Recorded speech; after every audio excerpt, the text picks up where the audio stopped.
أعوذ بالله من الشيطان الرجيم بسم الله الرحمن الرحيم إنما المؤمنون الذين إذا ذكر الله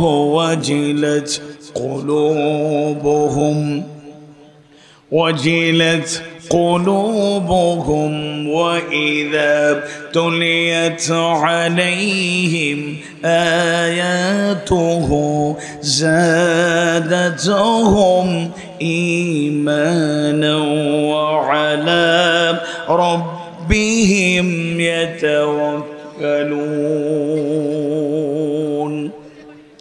الذين يقيمون الصلاة ومما رزقناهم ينفقون أولئك هم المؤمنون حقا لهم درجات عند ربهم ومغفرة ورزق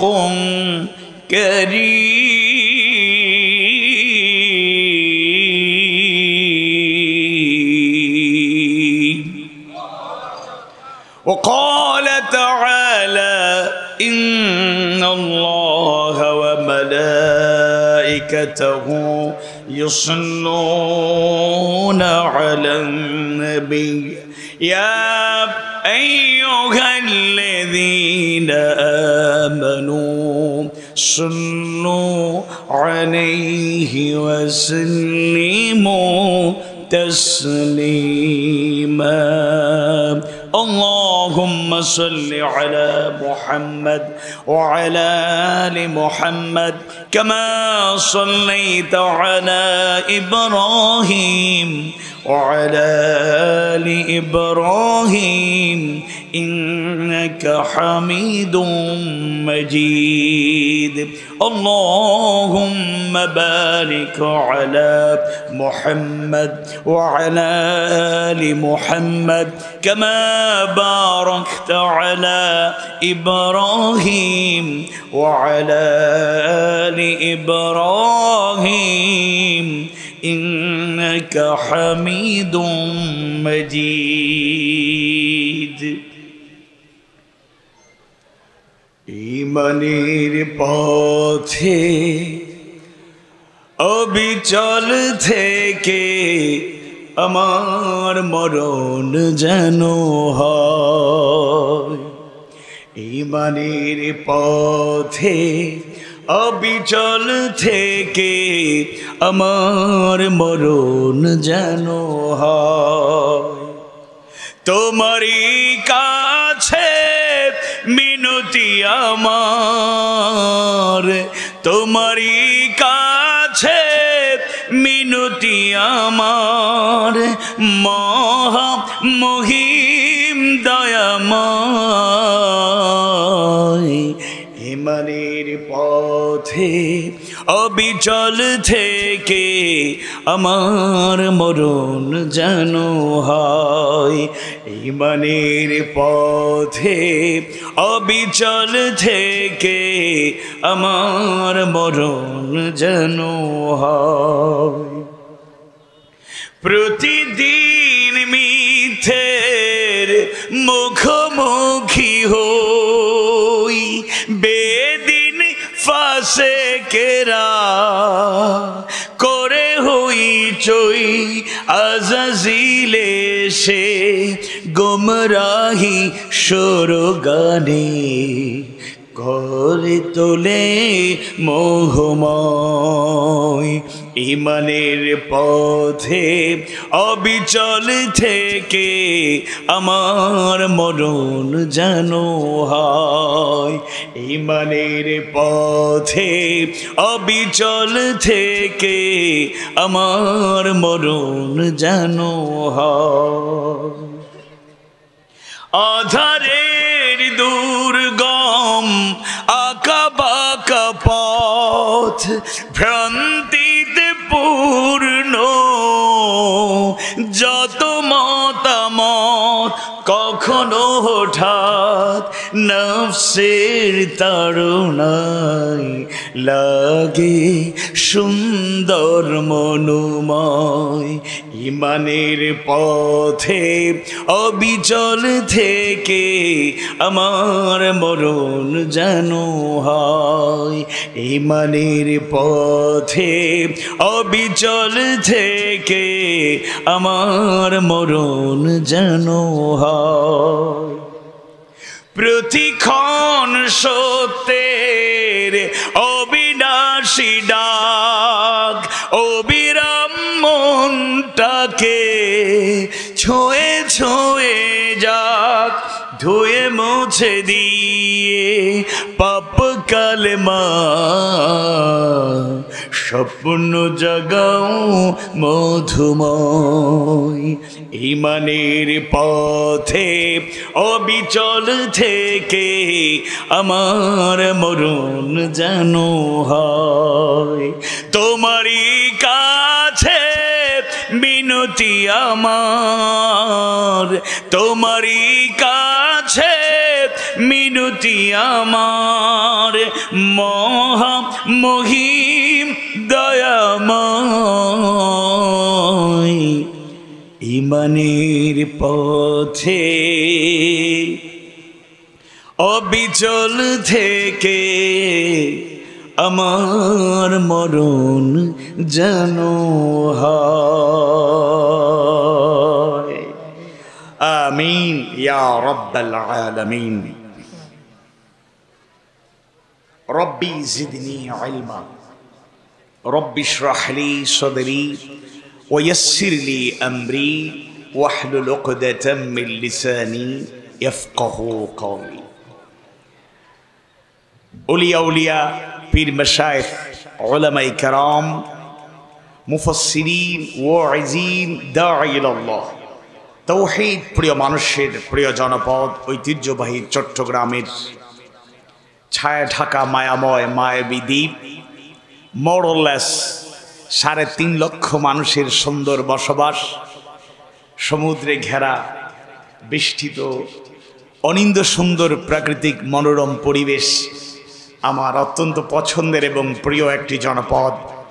সন্দ্বীপের ঐতিহ্যবাহী দ্বীনি শিক্ষা প্রতিষ্ঠান সুদীর্ঘ কাল থেকে, শতাধিক বছর থেকে যেই দ্বীনি শিক্ষা প্রতিষ্ঠান আলেমে দ্বীন, মুফাসসির, মুহাদ্দিস, মুফতি, ইসলামী স্কলার, আদর্শ নাগরিক মুমিন মুমিনা তৈরির জন্য প্রয়াস চালিয়ে যাচ্ছে গাছোয়াস্থ কাঠগড় ইসলামিয়া ফাদিল ডিগ্রি মাদ্রাসা কর্তৃক আয়োজিত ১২৩তম ঐতিহাসিক বার্ষিক ওয়াজ মাহফিলের মোহতারাম সভাপতি, মাদ্রাসা গভর্নিং বডির সভাপতি, প্রবীণ ব্যক্তিত্ব, শিক্ষানুরাগী, এই জনপদের মানুষের ভালোবাসায় সিক্ত মোহাম্মদ বেলায়াত হোসেন সাহেব, মাদ্রাসার কান্ডারি, মাদ্রাসার প্রিন্সিপাল, নন্দিত আলেমে দ্বীন, ইসলামী চিন্তাবিদ, উস্তাজুল উলামা,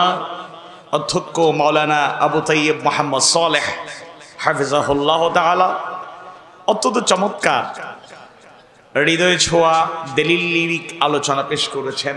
তারুণ্যের প্রতিচ্ছবি, এই জনপদে সুপরিচিত ব্যক্তিত্ব, আমার অত্যন্ত পছন্দের এবং কাছের মানুষ হাফেজ মাওলানা লোকমান হাকিম হাফিজাহুল্লাহ তাআলা।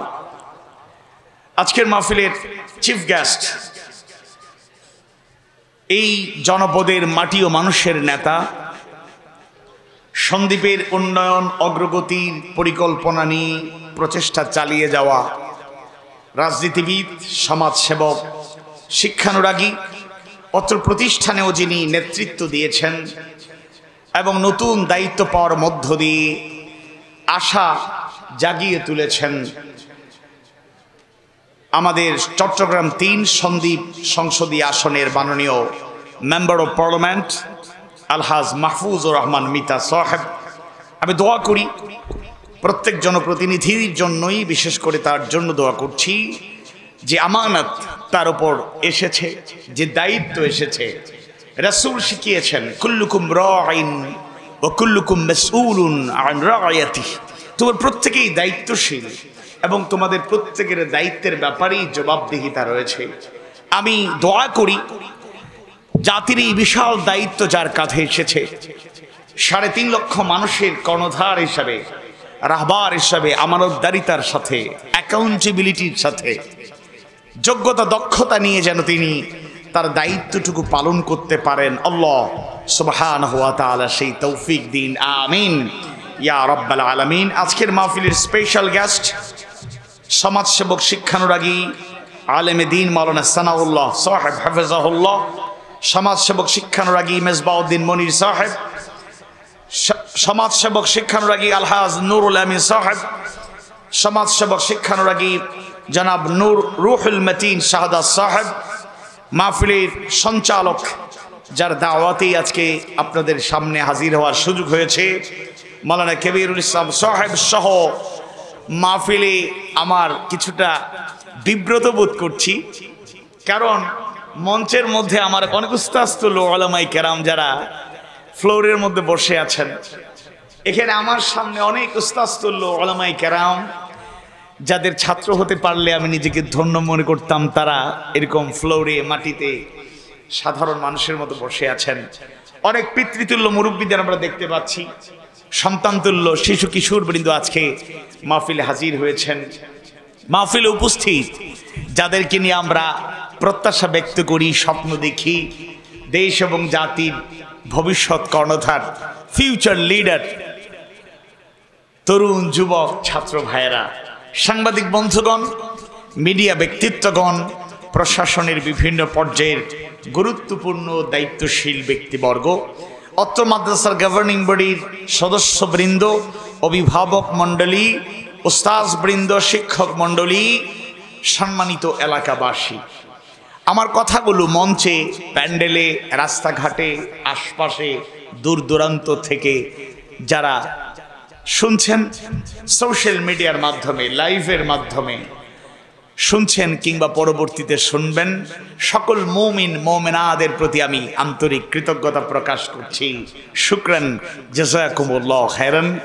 অমুসলিম ভাই বোনদের প্রতিও আমার ব্যক্তিগত পক্ষ থেকে এবং আয়োজকদের পক্ষ থেকে আন্তরিক অভিনন্দন, থ্যাঙ্কস, ওয়েলকাম, কংগ্রেচুলেশন।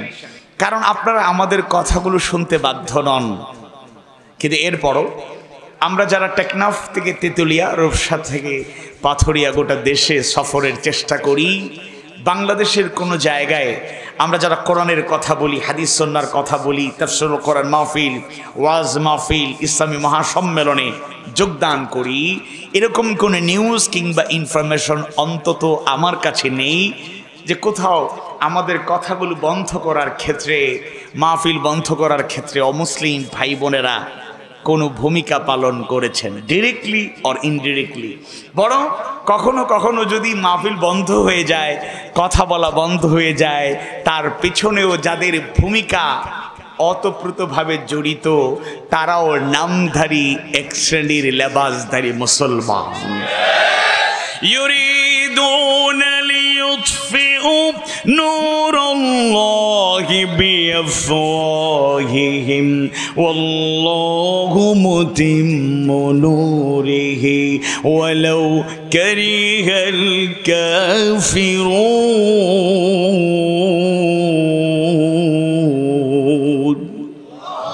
কাঠগড়বাসী শুনে রাখুন, সন্দ্বীপবাসী ভালো করে মনোযোগ দিয়ে শুনে রাখুন, আমার আপনার সিদ্ধান্ত এই দুনিয়ায় কার্যকর হতে পারে, আবার নাও হতে পারে। যার সিদ্ধান্ত, যার ফয়সালা সদা সর্বদা কার্যকর হয়, তার একটা ফয়সালা যদি তিনি বলে দেন, দুনিয়ার কোন শক্তি আটকাতে পারে না। আওয়াজ বাড়িয়ে বলুন তো তিনি কে? অতীতেও ছিল, বর্তমানেও আছে, কিয়ামত পর্যন্ত হয়তো থাকবে। কোরআনের আওয়াজ বন্ধ করার জন্য, হাদিস সুন্নাহর বয়ান বন্ধ করার জন্য, ইসলাম আর মুসলমানদের মিশন ভিশনকে স্তব্ধ করার জন্য ষড়যন্ত্র ছিল, চক্রান্ত ছিল, আজও আছে, সামনেও হয়তো থাকবে। বাধার পাহাড় রচনা করা হতে পারে, কিন্তু এটাই আল্লাহর চূড়ান্ত ফয়সালা। কিয়ামত পর্যন্ত কোরআনের আলোকেও নির্বাপিত করতে পারবে না। হাদিস সুন্নাহর বয়ান চলবে, ইসলামের মিশন ভিশন কার্যকর হবে, সফল হবে। পৃথিবীর কোন শক্তি একত্রিত হয়ে যদি বাধার পাহাড় তৈরি করে, বাধার পাহাড় নিয়ে আমরা ইসলামের দাওয়াত, কোরআন হাদিসের দাওয়াত পৌঁছে দেব, পৃথিবীর কোন শক্তি স্তব্ধ করতে পারেনি, পারবে না, পারবে না, পারবে না। বলেন ঠিক কিনা? ইমানদার ভাইয়েরা, আমরা যারা কোরআনের কথাগুলো বলি, হাদিস সুন্নাহর কথাগুলো বলি, ইসলামের সৌন্দর্য প্রচার প্রসারের চেষ্টা করি, আমাদেরকে আপনারা ভালোবাসেন, আমরা আপনাদেরকে ভালোবাসি। এই ভালোবাসা দুনিয়ার নিছক কোনো স্বার্থের ভালোবাসা নয়। আল হুব্বু ফিল্লাহ ওয়াল বুগদু ফিল্লাহ, এই ভালোবাসা এক আযীম সত্তার সন্তুষ্টির জন্য। তিনি কে? قال رسول الله صلى الله عليه وسلم من أحب لله وأبغض لله أعطى لله ومنع لله فقد استكمل الإيمان। রাসূল জানিয়ে দিয়েছেন, শিখিয়ে গেলেন, মান আহাব্বা লিল্লাহ, যে ব্যক্তি আল্লাহর জন্য কাউকে ভালোবাসলো, ওয়া আবগাদা লিল্লাহ, আল্লাহর জন্য কাউকে ঘৃণা করলো, আতা লিল্লাহ, আল্লাহর জন্যই দান করলো, ওয়া মানা লিল্লাহ, আল্লাহর জন্যই দান করা থেকে বিরত থাকলো, ফাকাদ ইস্তাকমালাল ঈমান, সুতরাং সে যেন তার ঈমানটাকে পরিপূর্ণ করে দিল। সুবহানাল্লাহ। এজন্য হক কথাগুলো বললে একটা, দুইটা, 10টা, 20টা, 100টা কণ্ঠ স্তব্ধ করার ষড়যন্ত্র হতে পারে। কোরআনের দায়ীদেরকে দুনিয়ার থেকে বিদায় করা হতে পারে, কোরআনের দায়ীরা শহীদ হয়ে যাবে, বছরের পর বছর মজলুম থাকবে।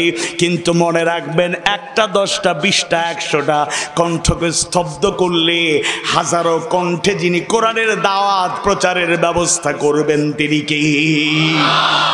এজন্য আমি দোয়া করি, পৃথিবীর যত জায়গায় ইসলামের প্রতি বিদ্বেষ, কোরআন হাদিস সুন্নাহর বিরোধিতা, আল্লাহ তাআলা বিরোধিতাকারীদেরকে হেদায়েতের আলোয় আলোকিত করুন। আমিন ইয়া রাব্বাল আলামিন। আমরা কারো অকল্যাণ চাই না, ক্ষতি চাই না। ইসলাম আমাদেরকে এটা শিখিয়েছে। আর দ্বীন ওয়ান নাসিহা, দ্বীন হচ্ছে কল্যাণ কামনা করা। আর দ্বীন ইউসরুন, দ্বীন হচ্ছে সহজ, আমরা কঠিন করি। রাসূল বলেছেন, ইয়াসসিরু ওয়ালা তুআসসিরু, সহজ করো, কঠিন করো না। সুবহানাল্লাহ। এই কথাগুলো শুধু আমাদের জন্যই বলি নাই, দুনিয়ার দিকে তাকায়া দেখুন, ফিলিস্তিনের মুসলিম মুসলমানদের হাজারি কান্নার আওয়াজ হৃদয়কে ক্ষত বিক্ষত করে। এখানে অনেক বাবার বয়সী দাড়িপাকনা মুরব্বীরা বসে আছেন, আমাদের পিতৃতুল্য লোকেরা। ওই ফিলিস্তিনে বয়োবৃদ্ধ বৃদ্ধ বৃদ্ধাদেরকেও দুনিয়ার থেকে বোমার আঘাতে সরায়া দেওয়া হচ্ছে। কোলের শিশুগুলোকে বোমার আঘাতে দুনিয়ার থেকে বিদায় করা হচ্ছে। কোলের শিশু শহীদ হয়ে গেল, বাবা কুলের শিশুটাকে বুকে জড়িয়ে গগন বিদারু সেই কান্না, মায়েদের বুক ফাটার আর্তনাদ সহ্য করা যায় না। এত মজলুম। ইদানিং কালে আমরা খবর পাচ্ছি, ভারতে নতুন করে মুসলমানদের বিরুদ্ধে ষড়যন্ত্র চলছে। 22 জানুয়ারি 2024 ভারতের অযোধ্যায় নতুন রাম মন্দির স্থাপন করা হলো। আমরা তখনও ছোট, অনেক মুরব্বীরা সেই কথাগুলো স্মরণে আছে। 1992 সালের 6 ডিসেম্বর, 1992 সালের 6 ডিসেম্বর পূর্ব পরিকল্পিত ষড়যন্ত্রের অংশ হিসাবে কূটকৌশল ষড়যন্ত্র চালিয়ে ক্ষমতার অপব্যবহার করে 1992 সালের 6 ডিসেম্বর বাবরি মসজিদকে ভেঙে দেয়া হলো, গুড়িয়ে দেয়া হলো। শুধু বাবরি মসজিদ ভেঙে ফেলার মাধ্যমে ওই সময়ে ভারতবর্ষের মুসলমানদের কলিজায় শুধু আঘাত করা হয় নাই, গোটা দুনিয়ার কোটি কোটি মুসলমানদের কলিজায় আঘাত করা হয়েছিল। এত বছর পরে আবার নতুন করে সেই জায়গায় তড়িঘড়ি করে, এটা আমার কোনো মন্তব্য নয়, বিবিসি সহ ওয়ার্ল্ড ওয়াইড ফেমাস মিডিয়াগুলোর মন্তব্য। পলিটিক্যাল অবজারভার যারা, বিশেষজ্ঞ যারা, তারা বলছেন কয়েক মাস পরেই ভারতে নির্বাচনের সুবিধাজনক অবস্থানকে মজবুত রাখার জন্য মিস্টার নরেন্দ্র মোদী কাজ কমপ্লিট হওয়ার আগেই তড়িঘড়ি করে রাম মন্দির, বাবরি মসজিদের ধ্বংসস্তূপের জায়গায় রাম মন্দির স্থাপন করে মোরলেস 200 কোটি মুসলমানদের কলিজা ক্ষত বিক্ষত করেছেন। বলেন ঠিক কিনা? শুধু বাবরি মসজিদ নয়, দুনিয়ার যে কোনো জায়গায় ইসলাম আক্রান্ত হলে, মুসলমানরা আক্রান্ত হলে, মসজিদ মাদ্রাসা আক্রান্ত হলে আমাদের ইমানি দায়িত্ব থেকে প্রতিবাদ করার দরকার আছে না নাই? সন্দীপের মুজাহিদ, দিনের পথের পথিকরা বলুন, দরকার আছে না নাই? আরো এদের স্টেপ বাই স্টেপ তারা অগ্রসর হচ্ছে। জ্ঞানব্যাপী মসজিদে এখন পূজা করার অনুমতি দেওয়া হয়েছে। অমুসলিম ভাই বোনেরা, আপনারা আমার কথাগুলো শুনে ভুল বুঝবেন না, কারণ এরকম একটা বক্তব্য দেওয়ার কারণে 23 জানুয়ারি আমি বক্তব্য দিয়েছি, এটা চলে গিয়েছে পার্শ্ববর্তী দেশে। এবার বাংলা ভাষাভাষী হিন্দু ভাই বোনেরা মোটামুটি আমার বিরুদ্ধে কথাবার্তা, গালাগালি, হুঙ্কার যা আছে সব চলছে। তো এগুলো নিয়ে আমরা টেনশন করি না, কোনো সমস্যা নাই। কথা হলো একটার পর একটা স্টেপ বাই স্টেপ যদি এরকম কাজ করা হয়, মুসলিম উম্মাহ কি বসে থাকতে পারে? আল মুসলিমু কাজাসাদিন ওয়াহিদ, মুসলিম উম্মাহ হচ্ছে একটি দেহের মতো। পৃথিবীর যে কোনো জায়গায় মুসলমানরা আক্রান্ত হলে, ইসলাম আক্রান্ত হলে, কোরআন হাদিস সুন্নাহর অবমাননা করা হলে, ন্যূনতম ঈমান যদি কারো থাকে, সে নিশ্চয় ভয় থাকতে পারে না। নিশ্চয় বলে সে কাপুরুষ মুনাফিকের পরিচয় দেবে। আর মুজাহিদ হলে, দিনের পথের পথিক হলে, আল্লাহর গোলাম হলে যার যার জায়গায় গর্জে উঠবে। বলেন ঠিক না? এজন্য আমরা বিনয়ের সাথে আরজ করব, আমাদের জায়গা থেকে আমরা দোয়া করব, আমাদের জায়গা থেকে আমরা প্রতিবাদ জানাবো। আপনি বলবেন আমাদের প্রতিবাদে কি হবে? আমাদের প্রতিবাদে কিছুই হয়তো হবে না, আবার অনেক কিছুই হবে। কারণ সোশ্যাল মিডিয়ার যুগ, এখন গ্লোবালাইজেশনের যুগ। সোশ্যাল মিডিয়া আজকে দুনিয়া হাতের মুঠোয় চলে এসেছে। আমি ইয়ং জেনারেশনকে বলবো, যারা ফেসবুকিং এ ব্যস্ত, ইউটিউব, গুগলে তোমরা ব্যস্ত, আমি অনুরোধ করব বিনয়ের সাথে এগুলোকে প্রপারলি ইউটিলাইজ করতে হবে, মিসইউজ করা চলবে না। আজকে সোশ্যাল মিডিয়া এমন শক্তিশালী, এমন অবস্থান তৈরি করেছে, পৃথিবীর যে কোনো জায়গা থেকেই প্রতিবাদ যদি আপনি ঠিকঠাক মতো প্রপার ওয়েতে হ্যাশট্যাগ দিয়ে বিভিন্নভাবে এই টেকনিকগুলো অ্যাপ্লাই করে যদি আমরা প্রতিবাদ করি, কাঠগড়ের, সন্দ্বীপের প্রতিবাদ দুনিয়াময় ছড়িয়ে যাবে। আওয়াজ বাড়িয়ে বলুন ঠিক কিনা? আপনারা আজকের মাহফিলে হাজির হতে পেরে খুশি না বেজার? হৃদয়ের সবটুকু ভালোবাসা উজাড় করে আসুন একবার আমরা আল্লাহ তাআলার শুকরিয়া আদায় করি। সবাই পড়ি আলহামদুলিল্লাহ। রব্বানা লাকাল হামদ হামদান কাসীরান তাইয়িবান মুবারাকান ফীহ। আল্লাহ তাআলা তার গোলাম হিসেবে, বান্দা বান্দি হিসেবে আমাদেরকে কবুল করে নিন, আমিন ইয়া রাব্বাল আলামিন। আমি আপনাদের সামনে কোরআনুল কারীমের অর্থবহ তাৎপর্যমণ্ডিত একটি সূরা,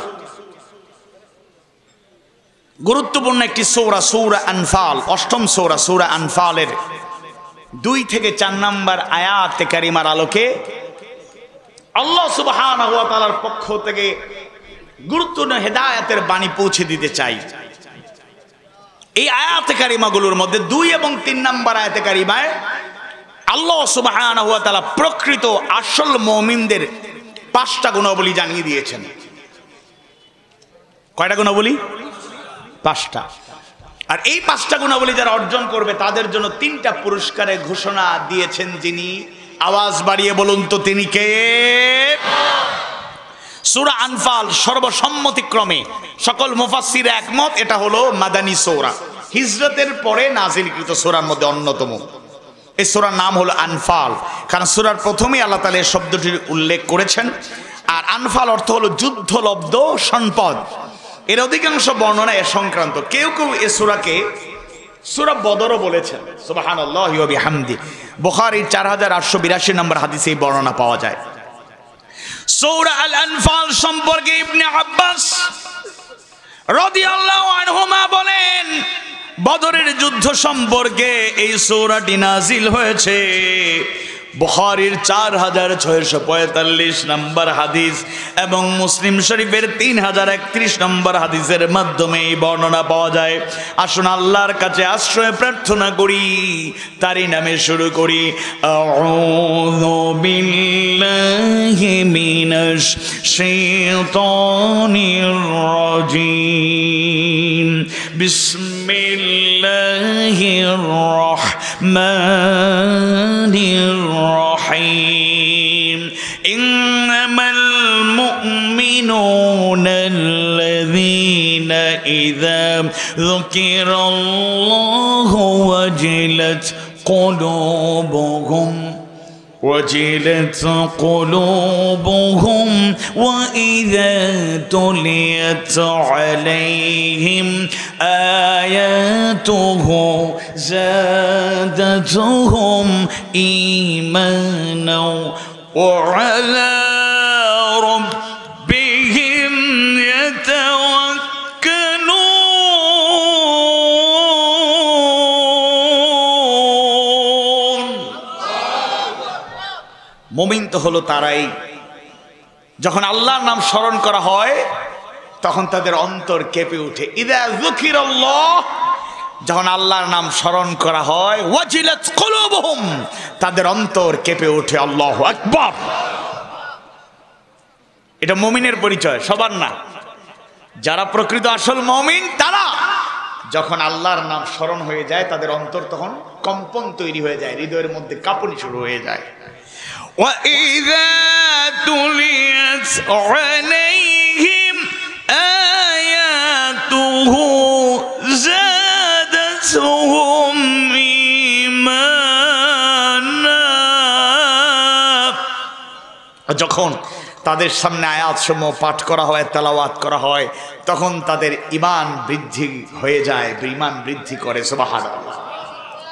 মুমিনের পরিচয়, যখন তাদের সামনে কোরআনের তেলাওয়াত হয়, আওয়াজ বাড়িয়ে বলুন তো ঈমান বাড়ে না কমে? আওয়াজ বাড়িয়ে বলেন ঈমান বাড়ে না কমে? এটা কিন্তু মুমিনের পরিচয়।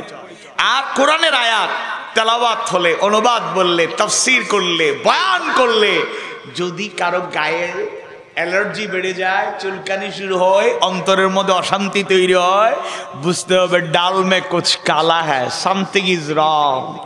কিছু মুনাফিকি আলামত ঢুকে যেতে পারে। আওয়াজ বাড়িয়ে বলুন ঠিক কিনা? এটা আল্লাহর ঘোষণা। তেলাওয়াত, তেলাওয়াত বলতে অন্য জায়গায় বলা হচ্ছে হাক্কা তিলাওয়াতি, হক আদায় করে। তেলাওয়াত মানে আমরা শুধু মনে করি পাঠ করা, হ্যাঁ এটাও গুরুত্বপূর্ণ। বিসমিল্লাহির রহমানির রহিম। আলহামদুলিল্লাহি রাব্বিল আলামিন আর রহমানির রহিম মালিকি ইয়াউমিদ্দিন ইয়াকা না'বুদু ওয়া ইয়াকা নাস্তাঈন ইহদিনাস সিরাতাল মুস্তাকিম সিরাতাল লাযীনা আন'আমতা আলাইহিম গায়রিল মাগযুবি আলাইহিম ওয়ালাদ-দাল্লিন। আমিন। বিসমিল্লাহির রহমানির রহিম।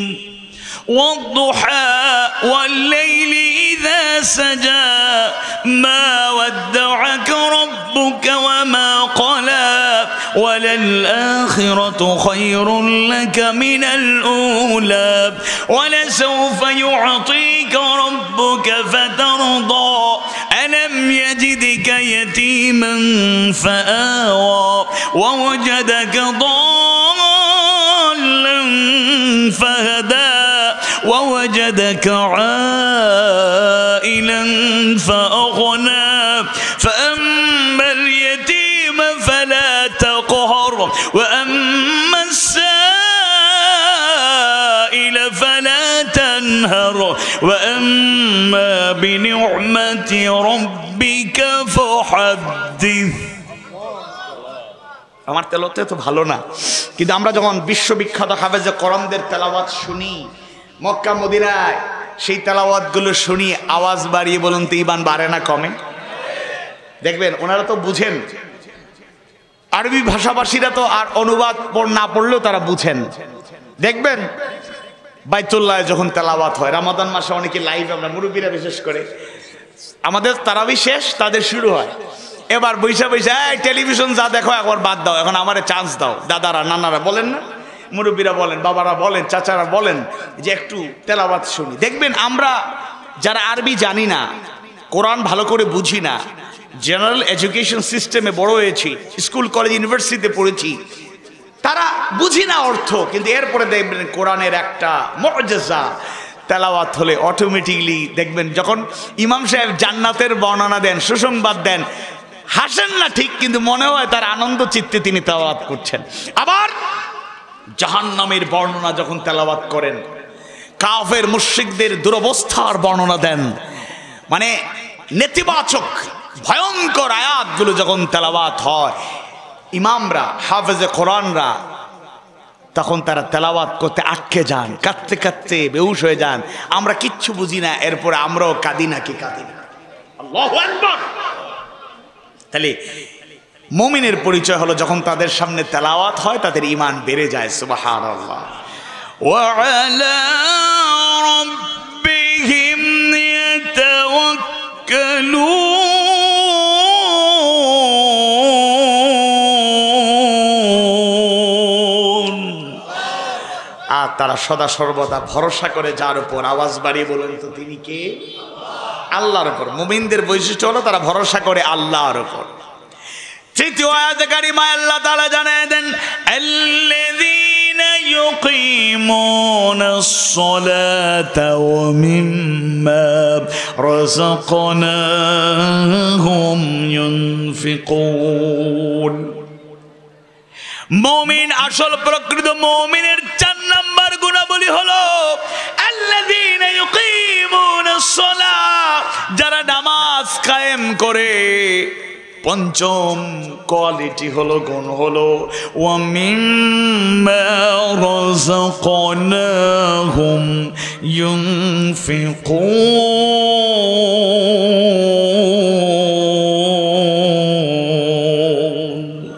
আল্লাহ তাআলা তাদেরকে যে রিজিক আমি দিয়েছি তার থেকে তারা ব্যয় করে। বলেন আল্লাহু আকবার। শুধু জমা করে না, ব্যয় করে। আল্লাহ তাআলা নির্দেশিত পন্থায়, রাসূলের দেখানো পথে তারা ব্যয় করে। সাদাকা, যাকাত এবং সুনির্দিষ্ট নিয়মাবলী আলোকে অনুসরণ করে। এবার চতুর্থ আয়াতে কারিমায় তাদেরকে সার্টিফাই করছেন এবং তাদের পুরস্কার জানিয়ে দিচ্ছেন। অষ্টম সূরা সূরা আনফালের 4 নম্বর আয়াতে কারিমায়, 2 এবং 3 নম্বর আয়াতে কারিমায় 5টা গুণাবলী যারা অর্জন করবে তাদের ব্যাপারে এবার তাদের সত্যায়ন করলেন। উলাইকা হুমুল মুমিনুনা হাক্কা, তারাই আসল প্রকৃত মুমিন হলো তারাই। সুবহানাল্লাহ। লাহুম দারাজাতুন ইনদা রাব্বিহিম ওয়া মাগফিরাতুন ওয়া রিজকুন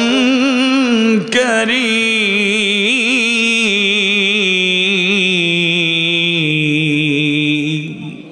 এবার 3টা পুরস্কারের ঘোষণা তিনি জানায় দিলেন। আওয়াজ বাড়িয়ে বলুন তো তিনি কে?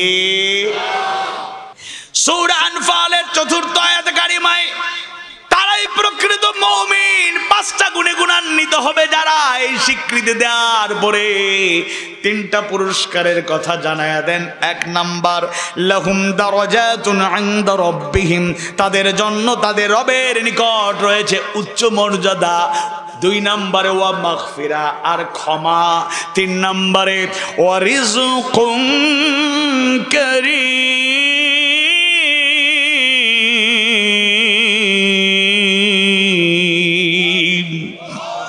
সম্মানজনক রিজিক। দেখেন আল্লাহ তাআলা 5টা গুণাবলীর মধ্যে 5 নম্বরে বলেছেন ওয়া মিম্মা রাযাকনাহুম ইউনফিকুন, আমি তাদেরকে যে রিজিক দিয়েছি তার থেকে তারা ব্যয় করে। কারো কারো ধারণা ব্যয় করলে তো টাকা কমে যায়, নাউযুবিল্লাহ, বেড়ে যায়। এবং এই পুরস্কারটা ঘোষণা দেয় ওয়ারিজকুন কারীম। আর আল্লাহ তাআলার পক্ষ থেকে অন্যতম একটা পুরস্কার হলো সম্মানজনক রিজিক যিনি দেবেন। আওয়াজ বাড়িয়ে বলুন তো তিনি কে? এই 3টা পুরস্কার পেতে হলে 5টা গুণে আমাদেরকে গুণান্বিত হতে হবে। আসুন অল্প অল্প করে 5টা গুণাবলীর ব্যাপারে একটু আলোচনা করেই আমরা ইনশাআল্লাহ শেষ দিকে যাব। আল্লাহ তৌফিক দিন, বলুন আমিন। তন্মধ্যে 1 নাম্বার গুণাবলী হলো ইযা যুকিরাল্লাহু ওয়াজিলাত কুলুবুহুম, যখন আল্লাহর স্মরণ চলে আসে হৃদয়ে তখন অন্তর কেঁপে ওঠে। আল্লাহু আকবার। ওয়াজিলাত কুলুবুহুম, সন্দীপবাসী শুনুন, আল্লাহর স্মরণ যদি কারোর হৃদয়ে থাকে, আল্লাহর জিকিরে যদি কেউ অভ্যস্ত হয়, সেই লোক আল্লাহর স্মরণ যতক্ষণ থাকবে কোনো পাপ, পঙ্কিলতা, গুনাহ, খাতা, অপরাধ, জুলুম, অন্যায় কারো অধিকার নষ্ট করতে পারবে না।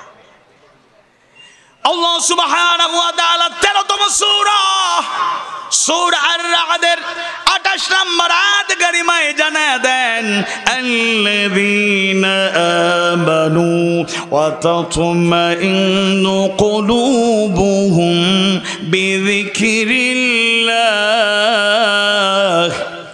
আলা বিযিকরিল্লাহি তাতমাইন্নুল কুলুব।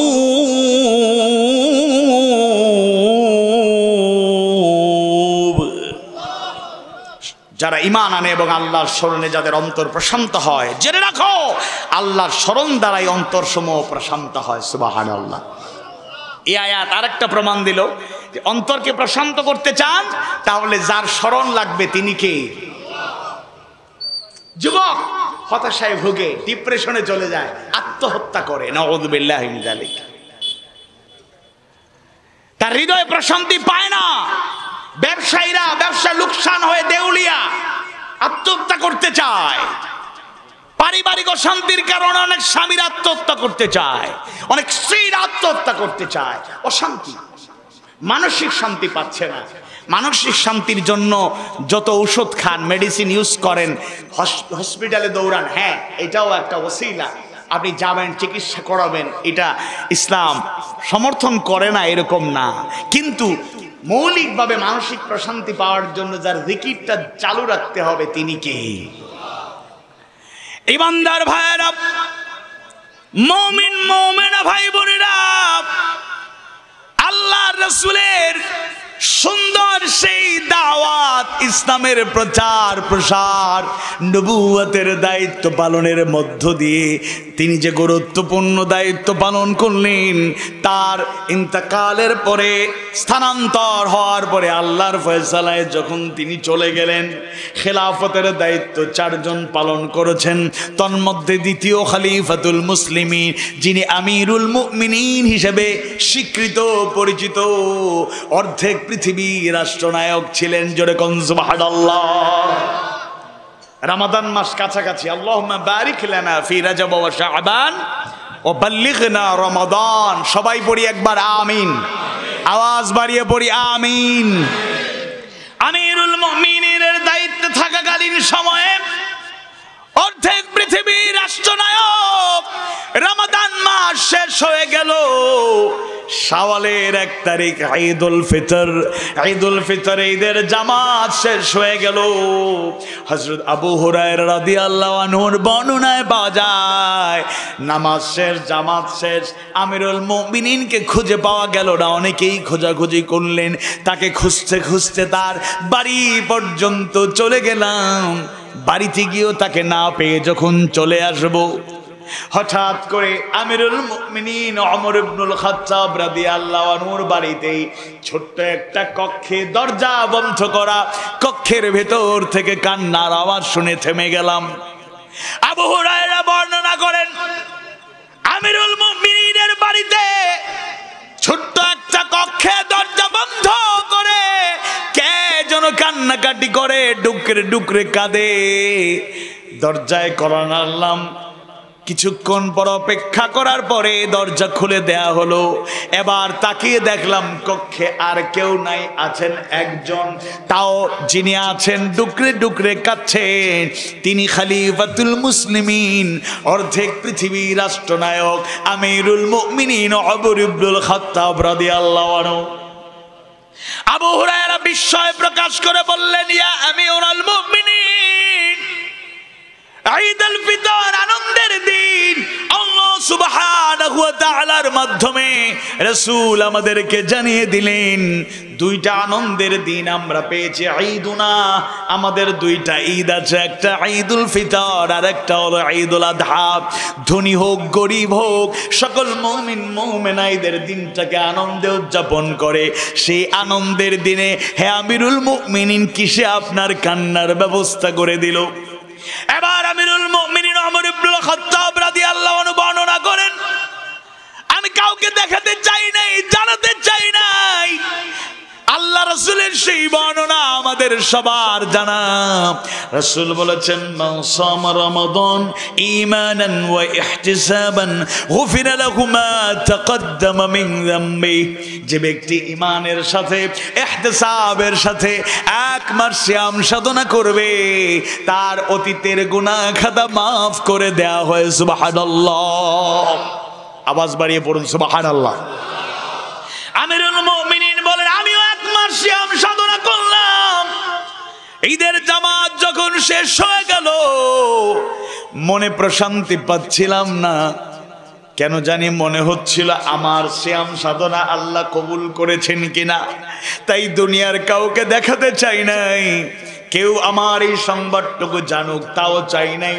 দরজা বন্ধ করে ছোট্ট ঘরের মধ্যে আমি আল্লাহর কাছে চোখের পানি ফেলে ইস্তেগফার করছি, জোরে কোন সুবহানাল্লাহ।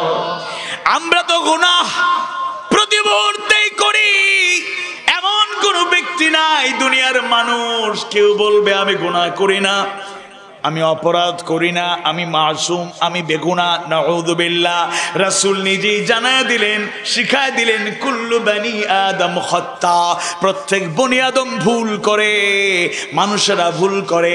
ওয়া খায়রুল খাত্তাইন, আর সর্বোত্তম ভুলকারী হলো আত-তাওয়াবুন, যারা তওবা করে। জোরে কোন আল্লাহু আকবার। অথচ আমরা ততটুকু ইস্তেগফার করি না। আল্লাহর রাসূল মাসুম, বেগুনাহ, কিন্তু দৈনন্দিন প্রতিদিন 70 বার থেকে 100 বার ইস্তেগফার করতেন। সুবহানাল্লাহ। আয়েশা সিদ্দিকা রাদিয়াল্লাহু আনহা কাছ থেকে দেখেছেন আল্লাহর রাসূল রাতে কেমন ইবাদত করতেন। সূরা মুজাম্মিল পড়লেই তো আমরা পাই। বিসমিল্লাহির রহমানির রহিম, ইয়া আইয়ুহাল মুজাম্মিলু কুমিল লাইলা ইল্লা কলিলা নিসফাহু আও ইনকুস মিনহু কলিলা আও জিদ আলাইহি ওয়া রাত্তিলিল কুরআনা তারতিলা।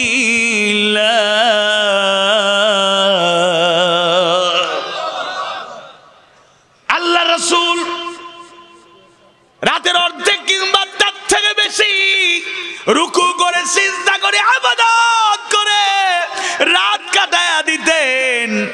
আয়েশা সিদ্দিকা রাদিয়াল্লাহু আনহার বর্ণনায় পাওয়া যায় দীর্ঘ সময় রুকু করতে করতে সিজদায় থাকতে থাকতে ইবাদত করতে করতে আল্লাহ রাসূলের পা মোবারক ফুলে যেত, এমন কি পেটে রক্ত বের হওয়ারও ঘটনা আছে।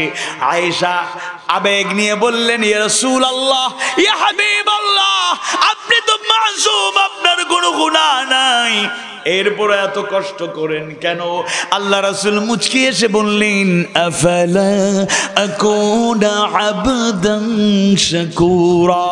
আয়েশা রে, আমি কি শুকরগুজার বান্দা হব না? সুবহানাল্লাহ। এজন্য ইযা যুকিরাল্লাহু ওয়াজিলাত কুলুবুহুম, হে মুমিনরা, যদি বাঁচতে চাই অন্তরে আল্লাহর জিকিরকে আরো বেশি জোরদার রাখতে হবে, স্মরণ রাখতে হবে। তরুণ, তোমাকে বিপদগামী করার জন্য চতুর্দিকে চক্রান্ত ষড়যন্ত্রের জাল বোনা হয়েছে। আজকে ইন্টারনেটের যুগ, সোশ্যাল মিডিয়ার যুগ, স্যাটেলাইটের যুগ, সায়েন্স টেকনোলজির উন্নতির এই যুগে চরিত্র বিধ্বংসী আয়োজনের কোনো অভাব নাই। চতুর্দিকে তোমাকে হাতছানি দিয়ে ডাকে, তুমি সাবধান, সতর্ক হয়ে যাও, কারণ তোমার ইমোশন, তোমার বয়স তোমাকে বিপদগামী করে ফেলতে পারে। এই জন্য সবসময় আল্লাহর জিকির, আল্লাহর স্মরণকে অন্তরে জাগরুক রাখো, তাহলে তোমাকে বিপদগামিতা থেকে, আমাকে বিপদগামিতার থেকে যিনি বাঁচাবেন, আওয়াজ বাড়িয়ে বলুন তো তিনি কে? দুই নম্বরে হলো ওয়াইযা তুলিয়াতু আলাইহিম আয়াতুহু যাদাতুহুম ঈমানা। মুমিনের অন্যতম গুণ হলো যখন তাদের সামনে তেলাওয়াত করা হয় তাদের ঈমান বেড়ে যায়। একটা নজির, একটা উদাহরণ দিয়ে এই বিষয়ে এই পয়েন্টটা শেষ করব।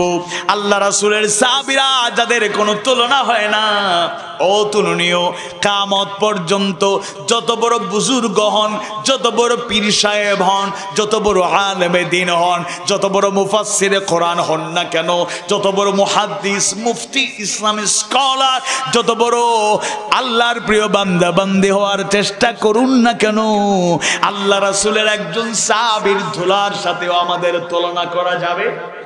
আওয়াজ বাড়ি বলেন, যাবে? তরুণরা, কিশোররা, শোনো, ছোট্টবেলাতেই 17 কিংবা 19 কিংবা কম বেশি এই বয়সে ঈমান আনলেন আল্লাহ রাসূলের অন্যতম প্রিয় সাহাবী হযরত সাদ বিন আবি ওয়াক্কাস রাদিয়াল্লাহু আনহু। মা তখনও মুশরিকা, ঈমান আনেন নাই। যখন খবর পেয়ে গেলেন তার কলিজার টুকরো সাদ ঈমান এনেছেন, তিনি সাদকে বোঝাতে চাইলেন, বাবা, বাপ দাদা 14 গোষ্ঠীর জীবন আদর্শ ছেড়ে দিয়েছো, আবারও বাপ দাদা 14 গোষ্ঠীর জীবন আদর্শের দিকে ফিরে আসো। আল্লাহকে ভুলে যাও, মুহাম্মদকে ভুলে যাও। সাদ বিন আবি ওয়াক্কাস রাদিয়াল্লাহু আনহু অস্বীকৃতি জানালেন, উল্টো মাকে দাওয়াত দিলেন, মা গো, আপনিও আসুন, এই পথ আসল পথ, এই আদর্শ আসল, দুনিয়া আখিরাতে আমাদেরকে কামিয়াব করবে। মা গ্রহণ করতে রাজি নন। মা বারবার বুঝান, সাদকে বুঝাতে পারেন না, সাদ তার মাকে বুঝাতে পারেন না, দুজনই তাদের সিদ্ধান্তে অটল। এবার সাদকে ঈমানের পথ থেকে সরানোর জন্য সাদের মা একটা ভিন্ন কৌশল অবলম্বন করলেন, ভালোবাসার পরীক্ষায় তাকে ফেলে দিলেন। কারণ সাদের মা জানতেন তার কলিজার টুকরো সাদ তাকে প্রাণের চেয়েও বেশি ভালোবাসে। কোনোদিনও মায়ের অবাধ্য সাদ হয় নাই, আবার সাদের প্রতিও তার মায়ের ভালোবাসার কোনো তুলনা হয় না। এবার মা কিশোর তরুণ হওয়ার দিকে কম বয়সী সাদকে আবার বললেন, বাবা শোনো, যদি আল্লাহকে না হলো, মুহাম্মদকে না ছাড়তে পারো, ঘোষণা দিলাম তোমার মা খাওয়া দাওয়া করব না। যতক্ষণ না তুমি আল্লাহকে ভুলে যাবে, যতক্ষণ না মুহাম্মদকে ছেড়ে দেবে, খাওয়া দাওয়া করব না। রোদের মধ্যে পড়ে থাকেন, এক পর্যায়ে ঘোষণা দিলেন পানি পান করব না, খাওয়া দাওয়া বন্ধ। রোদের মধ্যে পড়ে থাকেন, পানি খাওয়া পান করা বন্ধ, প্রাণ যায় যায় অবস্থা। একদিন যায়, 2 দিন যায়, সাদ বুঝাতে চান, মা তাকে বোঝানো সক্ষম নয়। আবার সাদও তার মাকে বোঝানো সক্ষম হন নাই, দুজন দুজনের সিদ্ধান্তে অটল। একদিন গেল, 2 দিন গেল, তৃতীয় দিন অতিবাহিত হচ্ছে। এবার সাদের মনে কষ্ট লেগে গেল, মুমূর্ষ অবস্থা, প্রাণ যায় যায় অবস্থা। একদিকে সাদের ঈমান এমন মজবুত, আল্লাহর জন্য জীবন দিতে পারবেন, রাসূলের জন্য জীবন দিতে পারবেন, এক মুহূর্তে তাদেরকে ছাড়তে পারবেন না। সুবহানাল্লাহ। অপরদিকে সাদ তাকায় দেখেন তার জনম দুঃখিনী মা, যেই মায়ের তুলনা হয় না, যার অবদান অস্বীকার করা যায় না, সারাটা জীবন খিদমত করেও যার হক আদায় করা যায় না, সেই জনম দুঃখিনী মা চোখের সামনে দুনিয়ার থেকে বিদায় হয়ে যাবে এমন অবস্থা। চলে গেলেন আল্লাহ রাসূলের কাছে। ইয়া রাসূলুল্লাহ, ইয়া হাবিবাল্লাহ, কঠিন পরীক্ষায় পড়ে গিয়েছি। খুলে বললেন, বর্ণনা করলেন। আল্লাহ রাসূল অপেক্ষা করলেন। আয়াত নাজিল হয়ে গেল সূরা আনকাবুত 29তম সূরার 8 নম্বর আয়াত নাজিল করে যিনি ফয়সালা জানায় দিলেন, আওয়াজ বাড়িয়ে বলুন তো তিনি কে?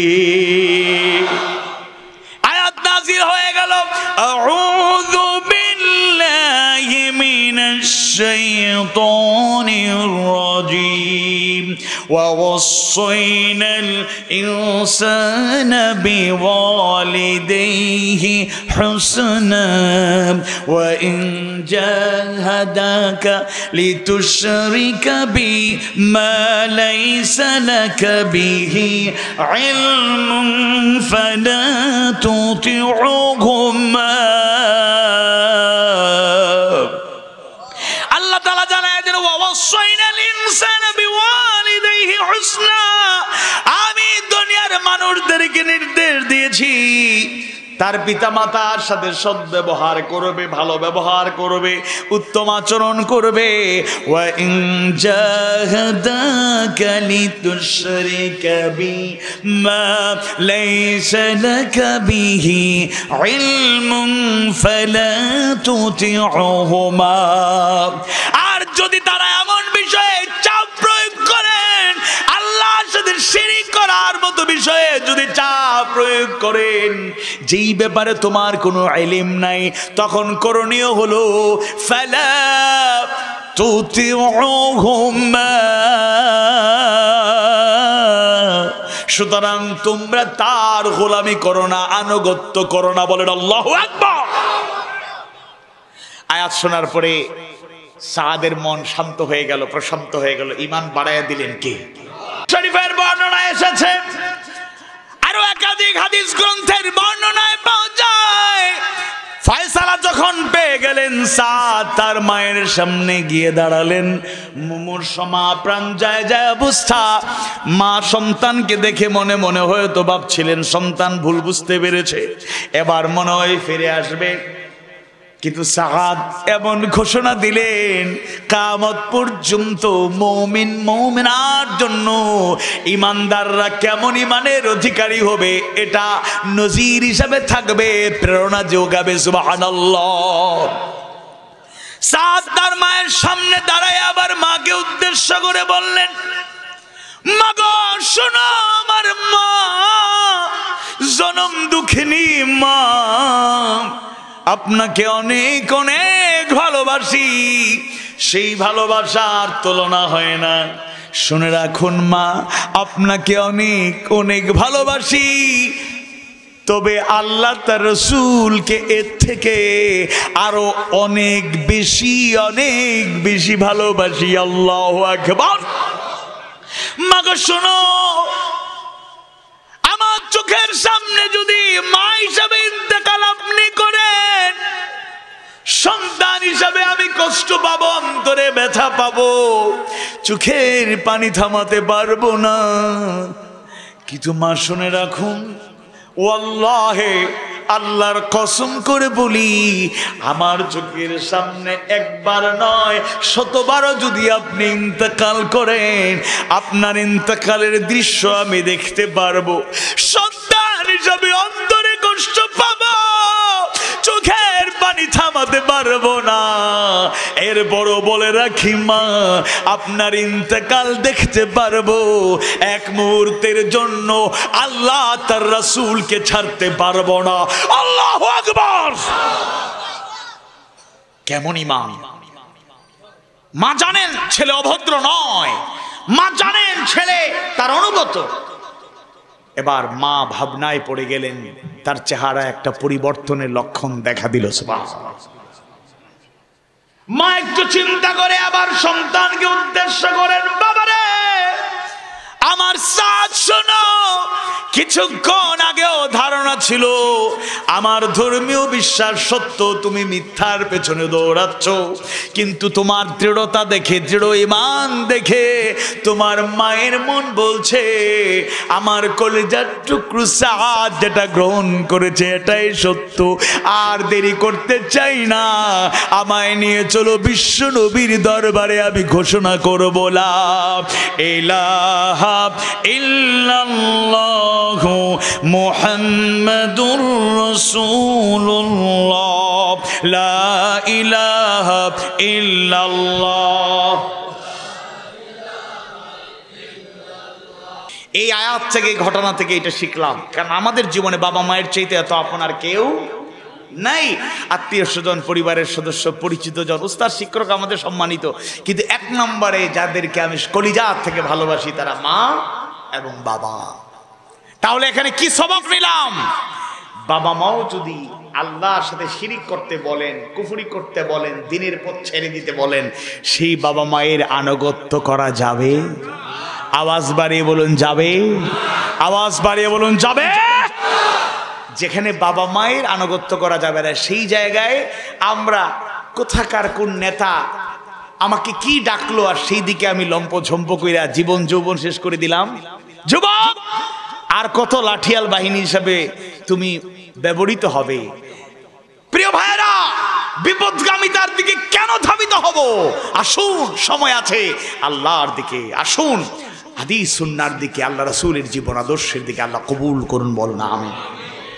সুতরাং আনুগত্যের ক্ষেত্রে আরেকটা আয়াত আপনাদেরকে দলিল হিসেবে দিতে চাই। আনুগত্যের বেসিক কনসেপ্ট ওই জায়গায় আছে, আতিউল্লাহ ওয়া আতিউর রাসূল ওয়া উলিল আমরি মিনকুম। মুফাসসিররা বর্ণনা করেন আতিউল্লাহ, আল্লাহ বলছে তোমরা আল্লাহর আনুগত্য করো। এই আনুগত্য শর্ত ছাড়া, কোনো শর্ত নাই, শর্ত ছাড়া আল্লাহর আনুগত্য। যা আদেশ করেছেন মানতেই হবে, যা নিষেধ করেছেন তার থেকে দূরে থাকতেই।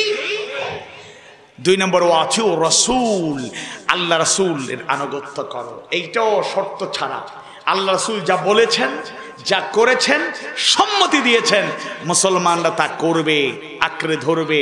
আল্লাহ রাসূল যা বলেন নাই, করেন নাই, সম্মতি দেন নাই, এর সাথে মুসলমানের কোনো সম্পর্ক, আওয়াজ বাড়িয়ে বলেন, মুসলমানের সম্পর্ক নাই, থাকতে পারে না।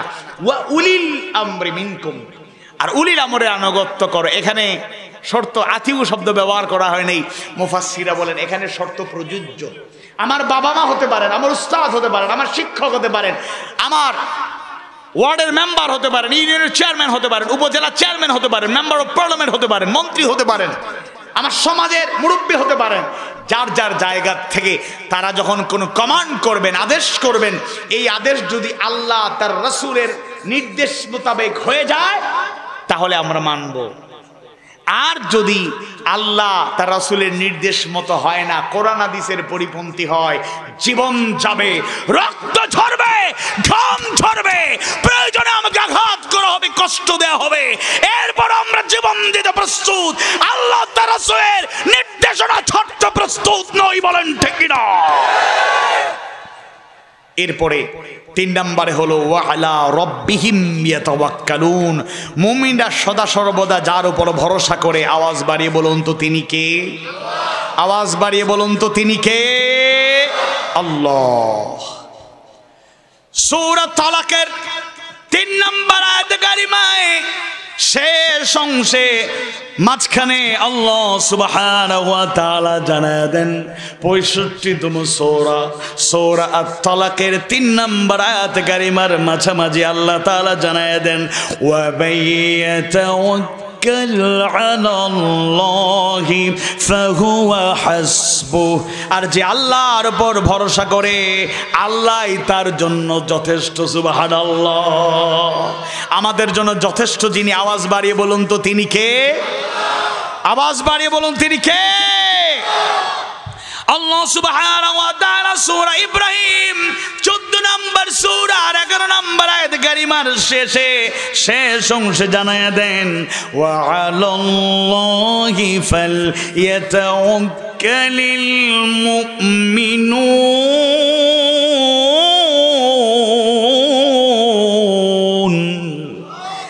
কেবল আল্লাহর উপরই মুমিনদের তাওয়াক্কুল করা উচিত। সুতরাং সবসময় ভরসা করব কার উপর? জীবনের প্রতিটা ক্ষেত্রে ভরসা করব কার উপর? আওয়াজ বাড়ি বলুন, কার উপর? সেই ঘটনা কারো অজানা নয়। হিজরতের সময় আল্লাহ রাসূল এর আগেই ধারাবাহিকভাবে সবাইকে মক্কা থেকে মদিনায় প্রেরণ করলেন। শেষে আবু বকরকে সাথে নিয়ে রওনা হলেন। যদিও আলী বিন আবি তালেব রাদিয়াল্লাহু আনহুকে একটা দায়িত্ব দিয়েছিলেন, আলী আমার বিছানায় শুয়ে থাকো, কারণ রাসূল ছিলেন আমানতদার, কিছু আমানত গচ্ছিত ছিল। আলীকে দায়িত্ব দিলেন আমানতগুলো নির্দিষ্ট ব্যক্তিদের কাছে পৌঁছায়া তুমি চলে আসবে। আবু বকর সিদ্দিক রাদিয়াল্লাহু আনহুকে নিয়ে রওনা হয়ে গেলেন। অপরদিকে কাফের মুশরিকরা বৈঠক করেছে, থিঙ্ক ট্যাঙ্ক, তাদের বুদ্ধিজীবীরা নেতারা পরামর্শ দিয়েছে। এরপর ঘোষণা দেয়া হলো যারা জীবিত কিংবা মৃত আল্লাহর রাসূলকে তাদের সামনে হাজির করবে। ওই সময়ের দামি উট, লাল উট, 100 লাল উট তাদেরকে পুরস্কার দেয়া হবে। বলেন নাউযুবিল্লাহ। আল্লাহ রাসূল আবু বকরকে নিয়ে রওনা হয়ে গেলেন। পথিমধ্যে বাধার মুখে পড়লেন, গুহায় আশ্রয় নিলেন। গুহায় আশ্রয় নেওয়া অবস্থায় চতুর্দিকে কাফেরদের ঘোড়ার খোরের আওয়াজ পাওয়া যায়। আবু বকর সিদ্দিক নিজের জন্য নয়, কারণ সাহাবায়ে কেরাম আল্লাহর রাসূলকে প্রাণের চাইতেও বেশি ভালোবাসতেন। রাসূলের নিরাপত্তা তাদের জীবনের চাইতেও বেশি গুরুত্বপূর্ণ। সুবহানাল্লাহ। আমরাও যদি প্রকৃত মুমিন হতে চাই, আল্লাহ রাসূলকে প্রাণের চাইতেও ভালোবাসার কোনো বিকল্প নাই। আনাস রাদিয়াল্লাহু আনহু قال قال رسول الله صلى الله عليه وسلم لا يؤمن أحدكم حتى أكون أحب إليه من والده وولده والناس أجمعين। আনাস বিন মালিক রাদিয়াল্লাহু আনহু থেকে বর্ণিত, তিনি বলেন আল্লাহর রাসূল সাল্লাল্লাহু আলাইহি ওয়াসাল্লাম বলেছেন, তোমাদের মধ্য থেকে ততক্ষণ পর্যন্ত কেউ মুমিন হতে পারবে না যতক্ষণ না তার কাছে আমি, তার পিতা, তার সন্তান, দুনিয়ার সকল মানুষের চাইতে প্রিয় হয়ে যাব। সুবহানাল্লাহ। ঘোড়ার খোরের আওয়াজ পেলেন আবু বকর সিদ্দিক আল্লাহ রাসূলের নিরাপত্তার কথা চিন্তা করে শুধু একবার বললেন, ইয়া রাসূলুল্লাহ, শত্রু বাহিনীর ঘোড়ার খোরের আওয়াজ পাওয়া যায়, এরা একেবারে কাছাকাছি চলে এসেছে। আল্লাহ রাসূল আবু বকরকে সান্ত্বনা দিয়ে আয়াতের সেই অংশটুকু শোনায়া দিলেন, লা তাহজান ইন্নাল্লাহা মা'ানা। লা তাহজান, চিন্তা করো না হে আবু বকর, চিন্তার কোনো কারণ নাই। ইন্নাল্লাহ, নিশ্চয়ই আল্লাহ তাআলা, মা'ানা, আমাদের সাথে আছেন। জোরে বলেন আল্লাহু আকবার। হে মুসলিম উম্মাহ, তুমি কিসের ভয় করো? কার উপরে ভরসা করো? দুনিয়ার কোন শক্তি তোমার পক্ষে, আমার পক্ষে দাঁড়াবে না। আল্লাহ যদি সাথে থাকেন, পৃথিবীর কোন শক্তি আমাদেরকে পরাজিত রাখতে পারবে না। বলেন ঠিক না? সকল ভরসার আধার। আমেরিকার কাছে ধর্ণা দেওয়ার প্রয়োজন নাই, পুতিন সাহেবদের কাছে ধর্ণা দেওয়ার দরকার নাই, জীবন জগ নরেন্দ্র মোদীদের সামনে আত্মসমর্পণের প্রয়োজন নাই। বলেন ঠিক না? ওয়া আলা রাব্বিহিম ইয়াতাওয়াক্কালুন, আল্লাহর উপর ভরসা করে জীবন কাটান। সফলতার মালিক যিনি, তিনি কে? সর্বশেষ ছোট করে দুইটা পয়েন্ট আপনাদেরকে স্মরণ করিয়ে দিতে চাই। 4 নাম্বার, এটা একেবারেই কমন, আমরা নিজেরাও এর থেকে ভালো বর্ণনা করতে পারবো, কিন্তু আমল একটু ঘাটতি হয়ে যায়। মাহফিল হয় কোথাও কোথাও রাত 2টা 3টা পর্যন্ত, কিন্তু মসজিদে গিয়ে দেখেন ফজরের নামাজের লোক নাই। মাহফিল সফল না ব্যর্থ? আওয়াজ বাড়বেন, সফল না ব্যর্থ? আপনারা যারা হাজির আছেন বিনয়ের সাথে বলবো, মানে মা বোনেরা যারা শুনছেন বিনয়ের সাথে বলবো, আজকের এই মাহফিলের পরে যদি ফজরের নামাজটা আমরা আদায় করতে পারি, তাহলে যারা নিয়মিত পড়ি না তারাও যদি পড়তে পারি, তাহলে বোঝা গেল মাহফিলটা সফল ইনশাআল্লাহ। আল্লাযীনা ইউকিমুনাস সালাহ, 4 নম্বর গুণাবলী হলো যারা সালাত কায়েম করে। সালাত আদায়ের কথা আল্লাহ বলে নাই, কায়েমের কথা। যদিও আমরা আদায়ে অভ্যস্ত, তাও পুরোপুরি নই, ইমানদার দাবি করি, অথচ নামাজ ঠিকঠাক মতো পড়ি না। আমাদের মধ্যে কিছু লোক আছে, আপনাদের মধ্যে হয়তো নাই, যুবক নামাজ পড়ে না, মুরব্বী পেয়েছেন, ইমাম সাহেব দেখেছেন, আলেম উস্তাদ দেখেছেন, বলে তুমি আমাদের ছাত্র ছিলে না, নামাজ পড়ো না কেন? কিংবা কোনো যুবককে বলে, এই যুবক নামাজ তোমাকে পড়তে দেখি না, তুমি কোথায় থাকো, নামাজ পড়ো না কেন? এবার সে বলছে, মুরব্বী অথবা ওস্তাদ অথবা হুজুর, জনাব মুহতারাম শ্রদ্ধেয় ব্যক্তি, হ্যাঁ নামাজ একটু গাফলতি হয়ে যায়, তবে চিন্তা করবেন না, ঈমান কিন্তু ঠিক আছে। রমাদান মাস, এবার দেখবেন সন্দ্বীপ বাজারে গেলে কিছু রেস্টুরেন্টে লেখা থাকে যে অমুসলিমদের জন্য ভেতরে খাবারের ব্যবস্থা আছে। ঢুইকা দেখবেন একজন অমুসলিম নেই, কারণ ওরা তো বাসায় খাইতে পারে, সব মুসলমানের বাচ্চা। যদি জিজ্ঞেস করে রোজা রাখো না কেন, আজকে রাখতে পারি নাই, বাসায় কাউকে বলি নাই, সাহরিও সবার আগে খাইছি, ইফতারও সবার আগে খাবো, সমস্যা নাই, তবে চিন্তা করেন না, ঈমান কিন্তু ঠিক আছে। কি মুমিন হইছি আমরা, আমরা ইমানদারের পরিচয় দিয়ে হচ্ছে নামাজটা ঠিক মতো আদায় করি না।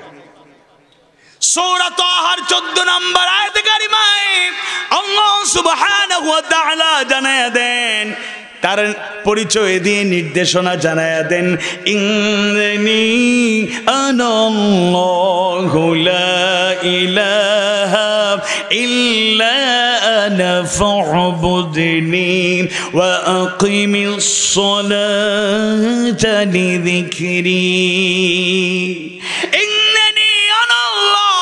নিশ্চয় আমি আল্লাহ। আল্লাহ তাআলা জানায়া দেন, লা ইলাহা ইল্লা আনা, আমি ছাড়া কোনো প্রকৃত মাবুদ নাই, ফা'বুদনি, সুতরাং আমার গোলামি করো, ওয়া আকিমিস সালাতা লিযিকরি, আর আমার শরণার্থে নামাজ কায়েম করো। সুবহানাল্লাহ। কেউ যদি নিজেকে ঈমানদার দাবি করি, যদি আল্লাহর গোলাম বান্দা বান্দি দাবি করি, দয়া করে বিনয়ের সাথে বলি নামাজটা ছেড়ে দিয়েন না।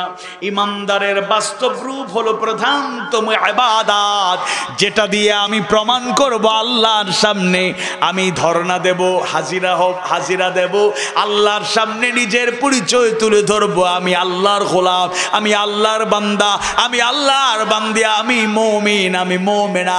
সালাত কখনোই ছেড়ে দিয়ে ইমানদার পরিপূর্ণ থাকা যাবে। 5 নম্বর এবং সর্বশেষ হলো ওয়া মিম্মা রাযাকনাহুম ইউনফিকুন, আর আমি তাদেরকে যে রিজিক দিয়েছি তার থেকে তারা ব্যয় করে। ইমানদার ভাইরা, রিজিক দেওয়ার মালিক হচ্ছেন একজন রাজ্জাক, একজনই। আওয়াজ বাড়িয়ে বলুন তো তিনি কে? আওয়াজ বাড়িয়ে বলুন তিনি কে? রিজিকের জন্য এত হতাশা কেন, এত নিরাশা কেন? আল্লাহর কাছে চাওয়ার মতো চাইতে পারলে, নিজেদেরকে তৈরি করতে পারলে তিনি দেবেন। তবে রিজিক যদি বাড়াতে চান, ওয়ারিজকুন কারীম, সম্মানজনক রিজিকের মালিক যদি হতে চান, তাহলে আপনাকে আমাকে দান করতে হবে, সাদাকা করতে হবে। আমাদেরকে প্রকাশ্যে গোপনে, সিররা ওয়া আলানিয়া, গোপনে প্রকাশ্যে উভয় দানের ক্ষেত্রেই অভ্যস্ত থাকার চেষ্টা করতে হবে। এই দান নিঃসন্দেহে আমার রিজিককে সমৃদ্ধ করবে, আমার রিজিককে বারাকা নাজিল করবে, আমাকে দুনিয়া আখিরাতে কামিয়াব করবে। আর সূরাতুল বাকারার শুরুতেই হুদাল্লিল মুত্তাকিন, মুত্তাকিরা কোরআন থেকে হেদায়েত পাবে। মুত্তাকিদের গুণাবলী বর্ণনা করতে গিয়ে আল্লাহ তাআলা এই 3 নম্বর গুণাবলী বলেছেন, ওয়া মিম্মা রাযাকনাহুম ইউনফিকুন। সুতরাং আল্লাহর দেয়া রিজিক থেকে যদি দান না করি, আমি আসলে হেদায়েত পাবো না, হেদায়েতের পথ খুঁজে পাবো না, হেদায়েতের উপর থাকতে পারবো না। এজন্য সিররা ওয়া আলানিয়া, গোপনে প্রকাশ্যে উভয় ক্ষেত্রে দান করার জন্য আমাদেরকে প্রস্তুত থাকতে হবে। একটা বিষয় আমাদের জানা, একটা ভুল ধারণা কারোর মধ্যে থাকতে পারে। তবুকের যুদ্ধে আল্লাহ রাসূলের প্রিয় সাহাবী, সবচেয়ে কাছের আবু বকর সিদ্দিক ছোট্ট একটা পুটলি দিয়েছিলেন, আর কিছু ছিল না। এর মানে যে তিনি গরিব ছিলেন ব্যাপারটা ভুল ধারণা, তিনিও ব্যবসায়ী ছিলেন, তারও সম্পদ ছিল, শেষ অংশটুকু তবুকের যুদ্ধে দিয়েছেন, আর কিছু ছিল না, এটা ঠিক। তবে এর আগে তিনি তার সম্পদগুলো অকাতরে বিলিয়ে দিয়েছেন। তন্মধ্যে অন্যতম যেই কাজে তিনি তার সম্পদ ব্যয় করেছেন সেটা হলো, ওই সময় দাসত্ব প্রথা ছিল, যারা মুমিন মুমিনা কৃতদাস ছিলেন তাদেরকে মুক্ত করার ক্ষেত্রে যার সম্পদ সবচেয়ে বেশি কাজে লেগেছে তিনি আবু বকর সিদ্দিক রাদিয়াল্লাহু আনহু। সুবহানাল্লাহ। এজন্য বিনয়ের সাথে শেষ আরজ করতে চাই, আমরা যেন আমাদের রিজিক আল্লাহ যা দিয়েছেন এটাকে সমৃদ্ধ করতে চাইলে, বারাকাপূর্ণ করতে চাইলে দান করা থেকে যেন বিরত না থাকি। ওসমান বিন আফফান রাদিয়াল্লাহু আনহুর মতো একেবারে অনেক বড় বড় দান তিনি করেছেন, অনেক নজির আছে। আবার আবু বকর অল্প দিয়েছেন। এই জন্য গরিব যারা, তারা অনেকেই বলেন আমরা দান কি করব, আমরা তো পারলে সাহায্য গ্রহণ করি না। সাহায্য গ্রহণ করার প্রয়োজন হলে গ্রহণ করবেন, জাকাত খাওয়ার উপযোগী হলে জাকাত খাবেন, কিন্তু আপনাকেও দান করতে হবে। আপনার 100 টাকা থাকলে তার থেকেও আপনি 2.5 টাকা দান করে অভ্যস্ত হন, 5 টাকা দান করে অভ্যস্ত হন। আমার জাকাত ফরজ না, কিন্তু আমি জাকাতের সেই হিসাবকে মাথায় রেখে আমার 100 টাকায় ভাগ করি, 200 টাকায় ভাগ করি, 500 টাকায় ভাগ করি। আমি ছোট বাচ্চাদেরকে বোঝাতে গিয়ে বলি যে জাকাতের যে পদ্ধতি, আমরা ছোট মানুষ, আমাদের উপর ফরজ না, কিন্তু তোমাকে যদি কেউ টাকা দেয়, মনে করো তোমার কাছে 200 টাকা জমা হয়েছে, তুমি মনে করবা 5টা টাকা বা 10টা টাকা তোমার না, এটা গরিবের হক আছে, সেটা নীরবে নিবৃত্তি তোমার বন্ধুকে তুমি দিতে পারো। আরো বিভিন্ন টেকনিক শিখাই দিই। মনে করো এখানে স্কুলে আসতে অনেকে টিফিন নিয়ে আসে, মাদ্রাসায় আসতে অনেকে টিফিন নিয়ে আসে, কেউ আছে হয়তো দুপুরে গেলে গিয়ে বাসায় খাইতে পারবে কিনা গ্যারান্টি নাই। তুমি টিফিনে খাও, সিঙ্গারার টাকা, সমোসার টাকা, স্যান্ডউইচ খাও, বার্গার খাও, কত কিছু খাও, এখান থেকে বাঁচিয়ে বন্ধুকে তুমি 10 টাকা দিলে সে মাইন্ড করতে পারে, বন্ধু তুমি আমারে করুণা করছো, তখন তুমি যেটা করবা তারে সিঙ্গারা খাওয়াই দিবা, বন্ধু তোমাকে আজকে খাওয়াবো। অর্থাৎ দানে অভ্যস্ত করার জন্য, অন্যের পাশে দাঁড়ানোর জন্য। শুনুন, আজকে বাংলাদেশ এবং গোটা দুনিয়ার বড় সমস্যার মধ্যে একটা সমস্যা হলো ফিনান্সিয়াল ক্রাইসিস। ধনীরা ধনী হচ্ছে আর গরিবরা গরিব থাকছে, আরো গরিব হচ্ছে। সন্দীপে তো জিনিসপত্রের দাম কখনোই বাড়ে না, কথা বলে বাড়ে না কি বাড়ে না? যারা একেবারে দিনে আনে দিনে খায়, কষ্ট করে, আপনারা শ্রমজীবী মানুষ আছেন না, মনে কষ্ট নেওয়ার তো কিছু নাই। আল্লাহ এটাও কাউকে সম্পদ দিয়ে পরীক্ষা করেন, কাউকে সম্পদ না দিয়ে পরীক্ষা করেন। এজন্য আমরা যদি ইসলামের নীতি অবলম্বন করি, দারিদ্রতা দেশে সমাজে থাকবে না। ওয়াতুজ যাকাত, যাকাত দাও। এই যাকাতটাকে যদি প্রপারলি আমরা ইউটিলাইজ করতে পারি, দেখবেন অন্তত 1টা গ্রাম করে, 2টা গ্রাম, 1টা ওয়ার্ড, এরকম করে করে গোটা দেশে পরিবর্তন হতে অনেক সময় লাগবে। আপনারা একটু পরিকল্পিত জাকাতের হক আদায় করে জাকাত দেওয়া শুরু করুন, দেখবেন একটা গ্রাম, একটা জনপদ আস্তে আস্তে এরকম করে গোটা দেশ, গোটা দুনিয়ায় একটা সমৃদ্ধি আসবে। আল্লাহ তাআলা বলেছেন ওয়াফি আমওয়ালিহিম হাক্কুন লিসাইল ওয়াল মাহরুম। গরিব, অসহায়, মিসকিন, সাইল যারা, তাদেরকে আপনি দিচ্ছেন, এটা করুণা না, এটা হলো তার অধিকার। ধনীদের সম্পদে গরিবদের হক যিনি রেখেছেন তিনি কে? তাই সর্বশেষ আহ্বান জানাতে চাই, কোরআনুল কারীমের 8ম সূরা, অর্থবহ তাৎপর্যমণ্ডিত সূরা, সূরা আনফালের 2 এবং 3 নম্বর আয়াতে কারিমায় আল্লাহ তাআলা প্রকৃত আসল মুমিনদের 5টা গুণাবলী জানিয়ে দিলেন। এই গুণগুলো যারা থাকবে এরাই আসল মুমিন, এরাই পারফেক্ট মুমিন মুমিনা, এরাই আল্লাহর কাছে গ্রহণযোগ্য মুমিন মুমিনা। যারা আল্লাহর স্মরণে তাদের অন্তর কেঁপে ওঠে, তেলাওয়াত শুনলে ঈমান বাড়ে, আল্লাহর উপর সদা সর্বদা ভরসা করে, যারা সালাত কায়েমের চেষ্টা করে, শুধু আদায় না কায়েমের চেষ্টা করে, 5 নাম্বার আল্লাহ যে রিজিক দিয়েছেন তার থেকে ব্যয় করে। এই 5টি গুণাবলী অর্জন করলে 4র্থ আয়াতে আল্লাহ তাআলা 3টা পুরস্কার ঘোষণা করেছেন। লাহুম দারাজাতুন ইনদা রাব্বিহিম, রবের কাছে তাদের জন্য আছে উচ্চ মর্যাদা, ও মাগফিরা, আছে ক্ষমা, ওয়া রিজকুন কারীম, এবং সম্মানজনক রিজিক। কথাবার্তায় ভুল ত্রুটি হলে আল্লাহ তাআলা ক্ষমা করুন। শিক্ষণীয় কথাগুলো কোরআন হাদিস সুন্নাহর আলোকে, বাস্তবতার নিরিখে যেগুলো তুলে ধরার চেষ্টা করেছি, আল্লাহ তাআলা আমাদেরকে আমল করার তৌফিক দিন। আমিন ইয়া রাব্বাল আলামিন।